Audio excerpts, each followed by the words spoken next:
అగ్నశ్రీ గారిని కూడా వ్యక్తిపై రావాల్సిన కోరుకుంటూ సార్ గారు సార్ మనకి విద్యాశాఖ పక్షాన సమగ్ర శిక్ష అలాగే ఎండిఎంకి సెంట్రల్ గవర్నమెంట్ తరఫున నిధులు అందుతున్నాయి సార్. దీంట్లో మనకు ఎండిఎంకు అట్లాగే సార్ ఈ రోజున మన సమావేశానికి ఈ దిశ సమావేశానికి అధ్యక్షత వహిస్తున్న గౌరవ పార్లమెంటరీ సభ్యులు శ్రీ అరవింద్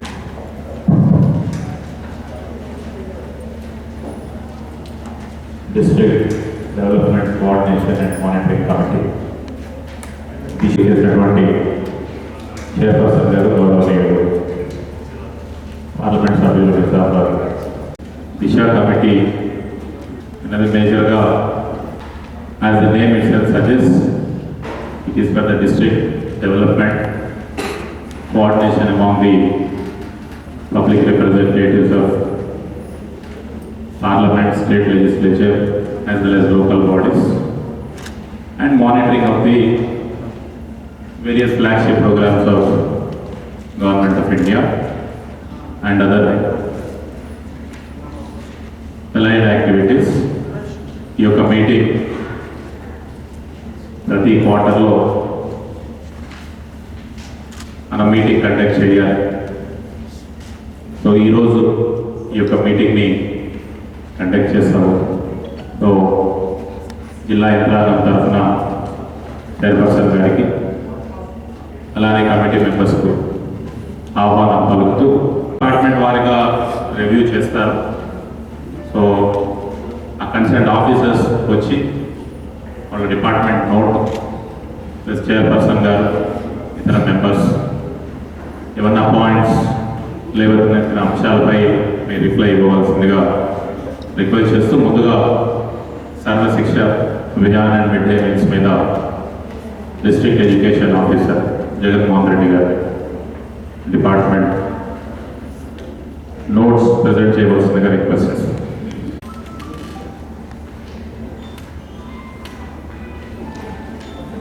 ఇందులో మనకి 2021లో కరోనా దృష్ట్యా పాఠశాల నిర్వహించబడలేదు సార్.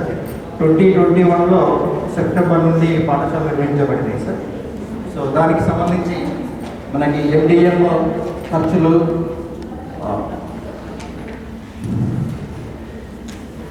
దీని ఎండిఎం కింద సార్ మనకి ఇప్పటికీ సన్న బియ్యము సరఫరా చేయబడుతుంది సార్. అలాగే మన కేంద్ర ప్రభుత్వం నిర్ధారించిన మెనూని పాఠశాలల్లో అమలు పరచడం జరుగుతుంది sir. Page number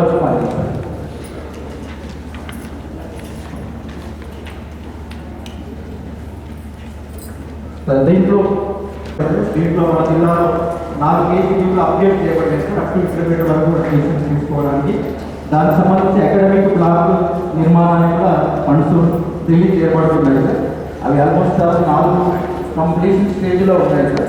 shortly funds down చేయబడుతుంది చెప్పడం జరుగుతుంది సార్. అలాగే సైన్స్ హై స్కూళ్ళలో సైన్స్ ల్యాబ్ నిర్మించడానికి కూడా నిధులు సమకూర్చబడింది సార్. అవి వర్క్ ప్రోగ్రెస్లో ఉన్నాయి సార్. అది అట్లాగే హై స్కూళ్ళలో అడిషనల్ క్లాస్ నిర్మాణానికి కూడా ఫండ్స్ సమకూర్చబడి 1920లో మన డిస్ట్రిక్ట్కి ఎంత ఫండ్ వచ్చింది ఎస్ఎస్ఏలో 7.5 crore 75 నాకు 21 ఇచ్చిన 21-22 సార్. 1920లో మనకి ఎంత వచ్చింది సార్ టోటల్గా ఇక్కడ మనకి నాకు 1920 మీకు ఎంత ఫండ్ వచ్చింది చెప్పండి. హౌ ఇట్ ఈస్ యూటిలైజ్ అన్నది తర్వాత 1920, 2021 and 21-22 these 3 years what is the fund you received from state government?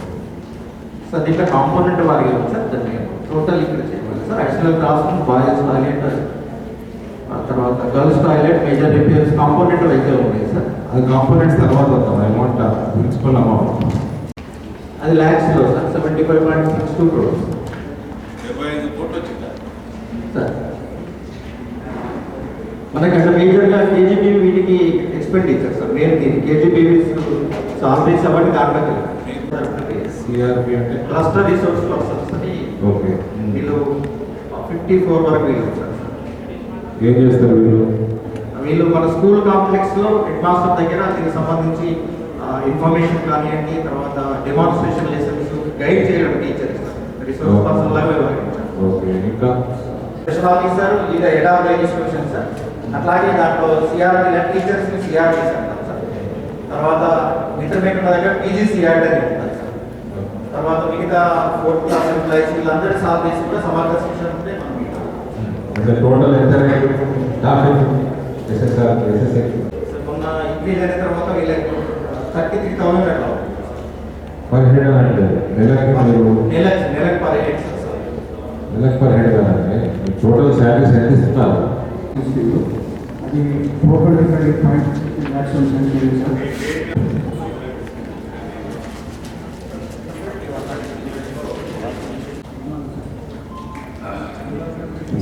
Sir, very good morning.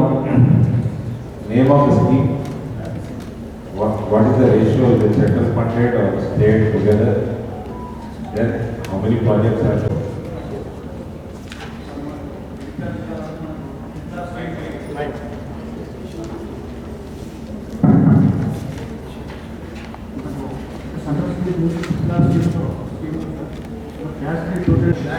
Bills pending ఉంది సార్. ఒకటి ఇన్కంప్లీట్ ఉంది సార్.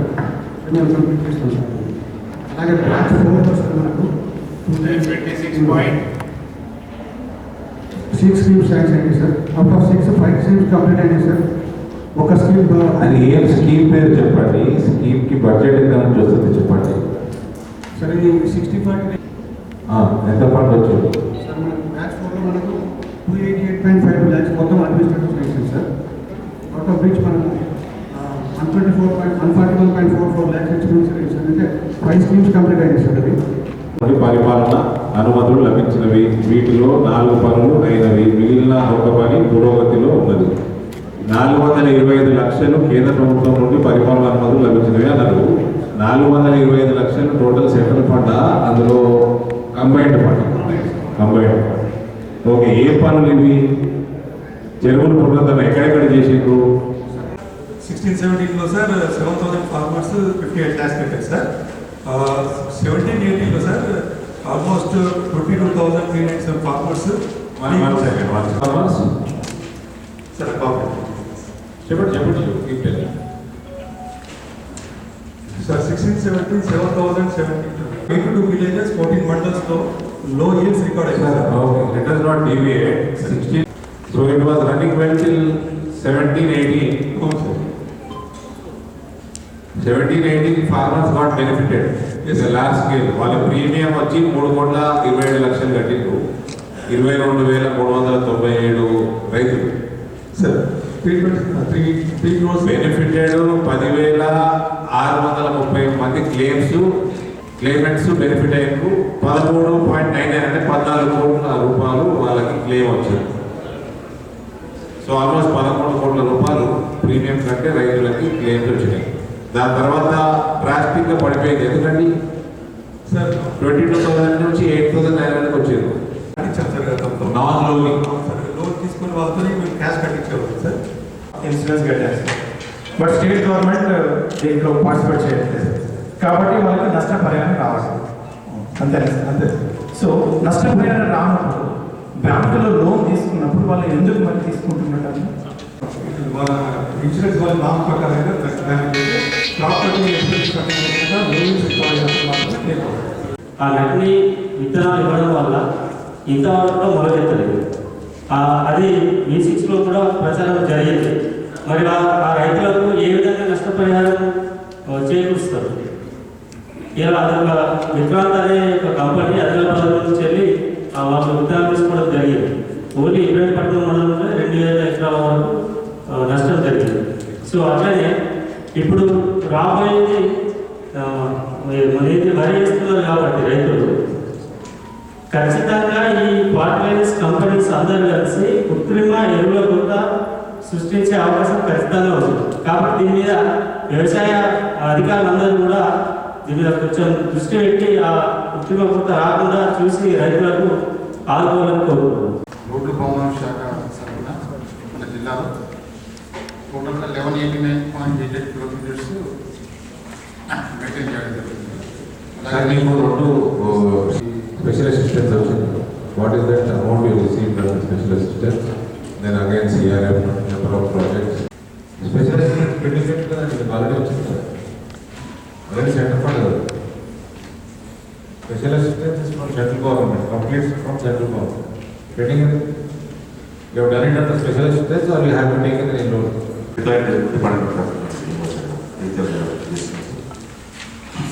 మా ఎన్హెచ్ఓ 23 31st మార్చ్ వరకు 36 lakhs ఖర్చు పెట్టాము వివిధ స్కీమ్స్. మన ఏప్రిల్ నుంచి 20th వరకు 40 lakhs ఖర్చు చేయడం. దీంట్లో జేఎస్వై ఆర్టీఎస్ఐ ప్రోగ్రామ్ సార్, దక్షత టీ హబ్. పైసలు ఎక్కడికి వెళ్ళి వస్తున్నాయి? ఢిల్లీకి వెళ్ళి వస్తున్నాయి, హైదరాబాద్కి వెళ్ళి వస్తున్నాడు. ఎన్హెచ్ఎం అంటే ఢిల్లీ 100% ఢిల్లీ. క్లారిటీ కోసం అందరు థ్యాంక్ యూ. చెప్పండి. ఇచ్చారు, ఏ రకంగా ఇచ్చారు, ఏ కాన్సెప్ట్స్లో ఏ రకంగా ఇచ్చారు అనేటువంటి దాంట్లో ఎక్కడ కూడా చూడట్లేదు సార్. దయచేసి మేము ఏమడుగుతున్నామంటే సార్, మీరు గ్రామాలలో ఒత్తిడి చేయడం వల్ల అందరు సర్పంచులు ఒత్తిడి చేసి ఆ పనిని లేబర్ని తీసుకొచ్చి అనేక రకాలుగా వర్క్ చేయిస్తున్నారు సార్. దయచేసి ఆ వర్క్ చేయించినప్పుడు ఆ మెటీరియల్ కాంపోనెంట్ను గ్రామాలను యూనిట్గా తీసుకొని చేస్తే కేంద్ర ప్రభుత్వ సూచన అదే ఉంది సార్. దయచేసి మీరు గతంలో ఉన్నటువంటి మన ఇచ్చినటువంటి గ్రాంట్స్ అంతా కూడా డైరెక్ట్గా కేవలం సార్, ఇలా నేను ఓపెన్గా ఈ మీటింగ్లో చెప్తాను సార్, మీరు ఎంపీలు అడిగినటువంటి ఏ ఒక్క గ్రాంట్ కూడా రిలీజ్ చేయలేదు సార్. కేవలం 2022 వెంకట గారు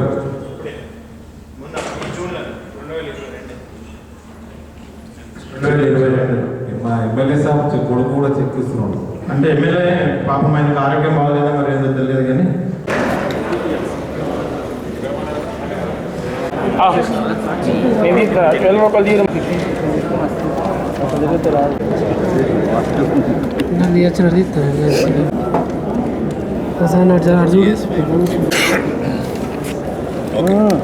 ఇవాళ జగిత్యాల జిల్లా దిశా సమావేశం నిర్మించడం జరిగింది.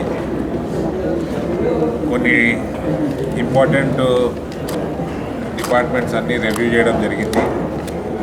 Sarvashiksha Abhiyan, mid day meals, national health mission, national highways, Pradhanmantri Gramin Sadak Yojana, Fasal Bima Yojana, Amrit Sarovar, water management programme, ఇటువంటివి డిపార్ట్మెంట్లన్నీ రివ్యూ చేయడం జరిగింది. మనకి సర్వశిక్ష అభియాన్లో జిల్లా ప్రజలందరూ గమనించాలా, కేంద్రం నుంచి గత 4 సంవత్సరాలలో 2018-19లో 550 కోట్లు తెలంగాణకి, 19-20లో 1100 కోట్లు, 20-21 కోవిడ్ బాధిత సంవత్సరం కాబట్టి 248 కోట్లు. అంటే అది నాకు తెలిసి 240 కేవలం శాలరీస్కి సరిపడినట్టు ఇచ్చినట్టుంది. 2021-22 మళ్ళీ 554 ఈ రకంగా తెలంగాణకి ఇవ్వడం జరిగింది. అయితే ఇందులో ఇందూరు జిల్లాకి, నిజామాబాద్ జిల్లాకి కేవలం గత 3 సంవత్సరాల నుంచి 10 కోట్లే రావడం జరిగింది. అంటే కేవలం శాలరీస్కి సంబంధించిన డబ్బే. ఇందులో కూడా టీచింగ్ ఫ్యాకల్టీకి శాలరీస్ ఇందులో ఉండవు, అది స్టేట్ ట్రెజరీ నుంచి వస్తుంది. ఇందులో కుక్స్, హెల్పర్స్, వేరే సపోర్టింగ్ స్టాఫ్, కాంట్రాక్ట్ స్టాఫ్కి వాళ్ళకి ఇవ్వడం జరుగుతుంది. కానీ జగిత్యాల జిల్లాకి 35,30,00,000 వచ్చినట్టు ఇక్కడ ఆఫీసర్స్ చెప్పడం జరిగింది. 32,30,00,000. సో దీంట్లో చాలా మటుకు నాకు తెలిసి సుమారు 10 కోట్ల వరకే శాలరీస్ ఉంటాయి, 10 కోట్ల లోపలనే ఉంటాయి. 23 కోట్ల రూపాయలు యూనిఫామ్ స్టిచ్చింగ్ ఛార్జెస్ అని చూపిస్తున్నారు, చాలా సివిల్ వర్క్స్ చూపిస్తున్నారు, ఇంప్లిమెంటేషన్ ఆఫ్ వేదిక్ మ్యాథ్స్ అని చూపిస్తున్నారు, supply of notebooks, water quality పెంచడానికి వాటర్ ఎక్విప్మెంట్ పెట్టినట్టు చూపిస్తున్నారు. సో ప్రతి ఎక్స్పెండిచర్కి స్టేట్మెంట్ అడిగిన ఆ దాంట్లో స్టేట్మెంట్లో ఏం పని చేసిండ్రో డీటెయిల్స్ లేవు, కానీ ప్రొసీడింగ్ నెంబర్స్ ఇచ్చిండు. ప్రతిదానికి ప్రొసీడింగ్ నెంబర్స్ ఇచ్చిండు. నేను వచ్చే సోమవారం వరకు ప్రతి ప్రొసీడింగ్ కాపీ నేను అడగడం జరిగింది, ఆఫీసర్ ఇస్తా అన్నారు.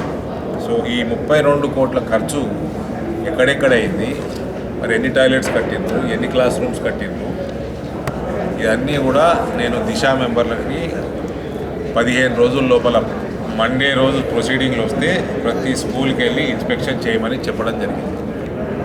ఎందుకంటే వీళ్ళేమో కడుతున్నామంటుండ్రు, నాకేమో ఎంపీ ల్యాండ్ లీవ్ అని ప్రజలు వస్తున్నారు నా దగ్గర. క్లాస్ రూములు కొత్త కట్టాలి, కాంపౌండ్ వాళ్ళు కట్టాలి, టాయిలెట్స్ బాగలేవు అని అన్ని మండలాల నుంచి, మన పార్లమెంట్ నియోజకవర్గంలో ఉన్న మండలాల నుంచి నా దగ్గర రావడం జరుగుతుంది. మరి డబ్బులు ఇంత సివిల్ వర్క్ ఇందులో ఉంటే 30 కోట్ల సివిల్ వర్క్ ఉంటే మరి నా దగ్గరికి ఎంపీ ల్యాండ్స్ కోసం ఎందుకు వస్తున్నారు అన్నది పెద్ద ప్రశ్న. అదే రకంగా మిడ్ డే మీల్స్ కూడా డీటెయిల్స్ సర్వే చేయడం, ఎందుకంటే చాలా రాష్ట్రంలో అన్నంలో పురుగులు వస్తున్నాయి. మా ఇందూరు జిల్లాలో ఏడ కూడా గుడ్డు పెడతలేదు. సో ఇవన్నీ కంప్లైంట్స్ అక్కడ బాగా వచ్చినాయి కాబట్టి మిడ్ డే మీల్స్ ప్రోగ్రామ్ కూడా, యూనిఫామ్లు లేవు, ఇప్పుడు టెక్స్ట్ బుక్స్లో పంచాయతీ ఉన్నది. సో స్కూల్స్లో పరిస్థితి బాగలేదు కాబట్టి ప్రత్యేక దృష్టి స్కూళ్ళ మీద పెట్టమని నేను దిశా మెంబర్స్ని రిక్వెస్ట్ చేయడం జరిగింది. అదే రకంగా ఫసల్ బీమా యోజన 2017, 18, 19 వరకు ఒక సంవత్సరం అయితే 22,000 మంది రైతులు పాలసీ కట్టిండ్రు, ప్రీమియం కట్టిండ్రు. ప్రీమియంకి 1,30,00,000 అయింది ఆ సంవత్సరం. 3,20,00,000 అయింది ప్రీమియంకి ఆ సంవత్సరం. 14 కోట్ల బెనిఫిట్స్ క్లెయిమ్స్ వచ్చినాయి. అంటే రైతులకి 11 కోట్ల అదనంగా పైసలు వచ్చినాయి. అటువంటి మంచి స్కీము రాష్ట్ర ప్రభుత్వం 2020 నుంచి డిస్కంటిన్యూ చేయాలి. అదే రకంగా గ్రామీణ సడక్ యోజన కింద పోయిన సంవత్సరం 54,99,00,000 రూపాయలు మనకి 12 రోడ్లు, 4 బ్రిడ్జులు, 12 రోడ్స్, 4 బ్రిడ్జెస్ శాంక్షన్ అయ్యి పనులు ప్రోగ్రెస్లో ఉన్నట్టు ఆఫీసర్లు చెప్పిండ్రు. దిశా మెంబర్లను కూడా ఎంక్వైరీ చేస్తే పనులు స్లోగా ఉన్నాయి, అన్నీ కూడా స్పీడప్ చేయమని నేను కోరడం జరిగింది. నేషనల్ హైవే కింద నేషనల్ హైవే మరమ్మతులు, జగిత్యాల పట్టణంలో మనకి 3 కిలోమీటర్ల దగ్గర యాక్సిడెంట్ ప్రోన్ ఏరియా ఉంది పట్టణం లోపల. సో అక్కడ యాక్సిడెంట్లు కాకుండా రోడ్ వైడనింగ్ కానీ కావాల్సిన చర్యలు తీసుకోవడానికి 17 కోట్లు కేవలం జగిత్యాల టౌన్లో ఖర్చు పెట్టడం జరిగింది. ఇట్లా 102 కోట్ల రూపాయలు వైడనింగ్ కానీ, రోడ్ స్ట్రైటనింగ్ కానీ, కర్వ్స్ తగ్గించడానికి, ఇవన్నిటికి కూడా 102 crores నేషనల్ హైవేస్ నుంచి మనకి జిల్లాకి ఖర్చు పెట్టడం జరిగింది. మన రీఆర్గనైజేషన్ చట్టం ప్రకారం ప్రతి సంవత్సరం కరీంనగర్ ఉమ్మడి జిల్లాకి 50 కోట్ల రూపాయలు రోడ్స్ డెవలప్మెంట్ కోసం కేంద్రం కేటాయిస్తూ ఉంది. ఆ ఫండ్స్ రాలేదని ఆఫీసర్ గారు చెప్పారు. రాకుండా ఉండదు, అది నిజామాబాద్లో వచ్చినాయి. నిజామాబాద్లో ఏమైందంటే ఆ ఫండ్ తోటి 26 ప్యాకేజీలు ఉమ్మడి జిల్లాలో చేసినట్టు మాకు కేంద్రానికి రిపోర్ట్ చేసిండ్రు. కానీ అదే 26 ప్యాకేజీలు రాష్ట్రంలో అప్పు తెచ్చి కట్టినట్టు R&B department, Panchayati Raj department file circulation స్టేట్లోనేమో అప్పని ఉంది, కేంద్రానికేమో మీరు ఇచ్చిన పైసలతోటి కట్టినామని ఉంది. సో అది నిజామాబాద్ జిల్లా దిశ రివ్యూలో వాళ్ళకి రెడ్ హ్యాండెడ్గా పట్టుకొని కాయిదాలు ఇవ్వడం జరిగింది. సో జగిత్యాల్లో రాలేదంటున్నారు, మరి అక్కడికి తెలుసుకొని ఇక్కడ అబద్ధాలు చెప్తుర్రా? రాకుండా ఉండదు, రాకుండా ఎడిపోతుంది పైసలు. ఢిల్లీకి వెళ్ళినాయి, మధ్యలో అయిపోయినాయా? సో ఇదొకటి క్వశ్చన్ మార్కు. దాని డీటెయిల్స్ కూడా పోయినసారి కూడా అడిగినట్టు నాకు గుర్తు ఇక్కడ దిశలో. జగిత్యాలకి రాకుండా ఎట్లుంటుంది? అయితే కరీంనగర్ వాళ్ళు వేసుకపోతున్నా, మరి జగిత్యాల వాళ్ళు మంత్రులు మన ఎమ్మెల్యేలు ఏం చేస్తున్నారు? మన మంత్రి కూడా ఉన్నారు కదా, ధర్మపురి మంత్రి గారే కదా ఆయన. మరి వీళ్ళు ఏం చేస్తున్నారు? లాస్ట్ టైం కూడా అడగడం జరిగింది, ఇంకా రాలేదంటున్నారు. మేము గట్టిగా ప్రజల కోసం పనిచేస్తాము. రేపు ఎలక్షన్లు వచ్చినప్పుడు బాజాబ్తా ఈడ డాక్టర్ సంజయ్ గారు 10,000 ఓటుకి ఇవ్వాలి. మరి అది బీజేపీ స్ట్రాంగ్ అయినందుకు భయపడి ఇవ్వాలి, ప్రజలు తీసుకోవాలి. ఓటు ఎవరికి వెళ్ళాలి వాళ్ళకి వేయాలి. పైసలు తీసుకొని ఓటు వేరైతే ఓటు అమ్ముకున్నట్టు అవుతుంది. మనం ఓటు అమ్ముకుంటే టీఆర్ఎస్ వాళ్ళు దేశాన్ని అమ్ముకుంటారు. కానీ పైసలు మాత్రం బాగా మేసిండ్రు టీఆర్ఎస్ వాళ్ళు, అన్నీ కూడా తీపిస్తాం. మేము చెప్తున్న పార్లమెంటులో భారతీయ జనతా పార్టీ ప్రజల ఆశీర్వాదంతో విపరీతంగా పెరిగింది. మేము పెరిగినందుకు వీళ్ళు భయంతో ఎన్నైతే వేల కోట్ల రూపాయలు కల్వకుంట్లలో మింగినరో అది ప్రతి ఎమ్మెల్యే క్యాండిడేట్ ద్వారా, ఎంపీ క్యాండిడేట్ ద్వారా ఓటుకు 10,000 రూపాయలు వాపసు ఇవ్వాలి ప్రజలకి. పబ్లిక్ సొమ్ము మింగినరి. లేకపోతే బ్యూటీ పార్లర్ నడిపేటోళ్ళకి, అమెరికాలో ఉద్యోగం చేసేటోనికి లక్షల కోట్ల సంపాదన ఎడికెళ్ళి వచ్చింది. రైట్? అదన్నీ కక్కిచ్చే బాధ్యత కూడా మాదే భారతీయ జనతా. Thank you.